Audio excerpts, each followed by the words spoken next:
നമസ്കാരം. മലയാളി വാർത്തയിലേക്ക് സ്വാഗതം. സംസ്ഥാനത്ത് സാമൂഹ്യ സുരക്ഷാ പെൻഷൻ 5 മാസത്തിലേറെയായി കിട്ടിയിട്ട് ഇതിനോടകം പലരും ഇതിനെതിരെ സമരം നടത്തി.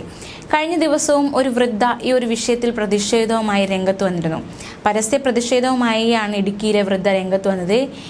കഴിഞ്ഞ ദിവസം നമ്മൾ കണ്ടതാണ് നടു റോഡിൽ കസേരയിട്ടിരിക്കുന്ന ഒരു വൃദ്ധയുടെ ചിത്രം പ്രതിഷേധം നമ്മൾ കണ്ടതാണ്. ഇപ്പോൾ ഇതാ ഈ വിഷയത്തിൽ മന്ത്രി സജി ചെറിയാൻ പ്രതികരിച്ചിരിക്കുകയാണ്. അമ്മച്ചി റോഡിൽ കുത്തിയിരുന്ന് സമരം ചെയ്തത് റിപ്പോർട്ട് ചെയ്തിട്ട് കാര്യമില്ല, കൊടുക്കാൻ പണം വേണ്ടേ എന്നാണ് മന്ത്രി സജി ചെറിയാൻ ചോദിച്ചിരിക്കുന്നത്. കേന്ദ്രത്തിൽ നിന്ന് പണം കിട്ടിയില്ലെങ്കിൽ പദ്ധതികൾ നടക്കുമോ എന്നും അദ്ദേഹം ചോദിച്ചു. 60,000 കോടി രൂപ ഈ വർഷം കേന്ദ്രം തന്നില്ല. നിർമ്മല സീതാരാമൻ പറഞ്ഞ കാര്യം പൂർണ്ണമായി ശരിയല്ല. കേരളത്തിന് കിട്ടേണ്ട വിഹിതം ന്യായമായും കിട്ടണം. കേരളത്തെ ശത്രു രാജ്യമായി കാണേണ്ട മിത്രമായി കണ്ടാൽ മതി. സംസ്ഥാനം നിലനിൽക്കാതെ കേന്ദ്രം നിലനിൽക്കുമോ എന്നും മന്ത്രി ചോദിക്കുകയുണ്ടായി. വണ്ടിപ്പെരിയാർ കറുപ്പുപാലം സ്വദേശി പൊന്നമ്മയായിരുന്നു ഇന്നലെ വൈകിട്ട് റോഡിൽ കസേരയിട്ടിരുന്ന് സമരം ചെയ്തത്. എന്തായാലും ഈ വിഷയത്തിൽ ഇപ്പോൾ മന്ത്രി സജി ചെറിയാൻ പ്രതികരിച്ചിരിക്കുന്നത് ഇപ്രകാരമാണ്. അതേസമയം ഈ പെൻഷൻ മുടങ്ങുന്നതുമായി ബന്ധപ്പെട്ട് വലിയ രീതിയിലുള്ള വിമർശനം സർക്കാർ നേരിടുകയാണ്. എന്തുകൊണ്ട് നൽകുന്നില്ല, പെൻഷൻ നൽകാൻ പണമില്ല. പക്ഷേ നവകേരള സദസ്സ്, അതുപോലെ കേരളീയം, ഇങ്ങനത്തെ പരിപാടികളൊക്കെ നടത്താൻ പൈസയുണ്ട്. പക്ഷേ സർക്കാരിന് പാവങ്ങൾക്ക് പെൻഷൻ നൽകാൻ പണമില്ല എന്നതടക്കമുള്ള വിമർശന ശരം സർക്കാർ നേരിടുന്നുണ്ട്.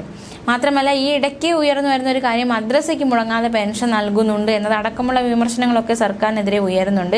ഈ പെൻഷൻ മുടങ്ങുന്നതുമായി ബന്ധപ്പെട്ട് ഈ ഇടയ്ക്ക് നമ്മൾ കണ്ടതാണ്, നിരവധി ഈ പെൻഷൻ മുടങ്ങിയതുമായി ബന്ധപ്പെട്ട് ബുദ്ധിമുട്ടിലായ നിരവധി പേർ പല രീതിയിലുള്ള പ്രതിഷേധങ്ങളൊക്കെ നടത്തുന്ന കാഴ്ചകൾ നമ്മൾ കണ്ടതാണ്. അതേസമയം സംസ്ഥാന സർക്കാരിന്റെ ക്ഷേമ പെൻഷൻ മുടങ്ങിയതിൽ ഇടുക്കിയിൽ വീണ്ടും പ്രതിഷേധമുണ്ടായി. ഇന്ന് ദയാവധത്തിന് തയ്യാറെന്ന ബോർഡ് സ്ഥാപിച്ച് വയോധിക ദമ്പതികൾ പ്രതിഷേധിച്ചു. അടിമാലി അമ്പലപ്പടിയിലായിരുന്നു സംഭവം. ഭിന്നശേഷിക്കാരിയായ ഓമനയും ഭർത്താവ് ശിവദാസുമായിരുന്നു പരസ്യ പ്രതിഷേധം നടത്തിയത്. ദമ്പതികൾ നടത്തുന്ന പെട്ടിക്കടയുടെ മുന്നിലായിരുന്നു ബോർഡ് സ്ഥാപിച്ചത്.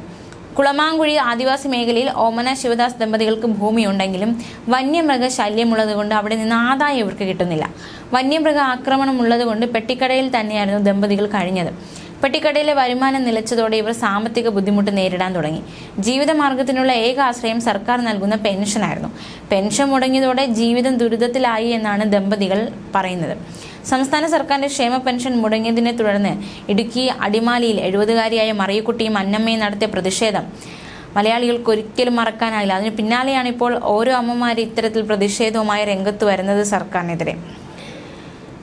ഈ അന്നമ്മയുടെയും അതുപോലെ തന്നെ മറിയക്കുട്ടിയുടെയും പ്രതിഷേധത്തിന് പിന്നാലെ 2 ദിവസം മുമ്പ് 90-കാരിയായ പൊന്നമ്മയും പെൻഷന് വേണ്ടി തെരുവിലിറങ്ങി. വണ്ടിപ്പെരിയാറിലായിരുന്നു പൊന്നമ്മയുടെ പ്രതിഷേധം. റോഡിന് നടുവിൽ കസേരയിട്ടിരുന്നായിരുന്നു പ്രതിഷേധം. തുടർന്ന് പോലീസ് ഇടപെട്ടാണ് പൊന്നമ്മയെ അനുനയിപ്പിച്ചത്.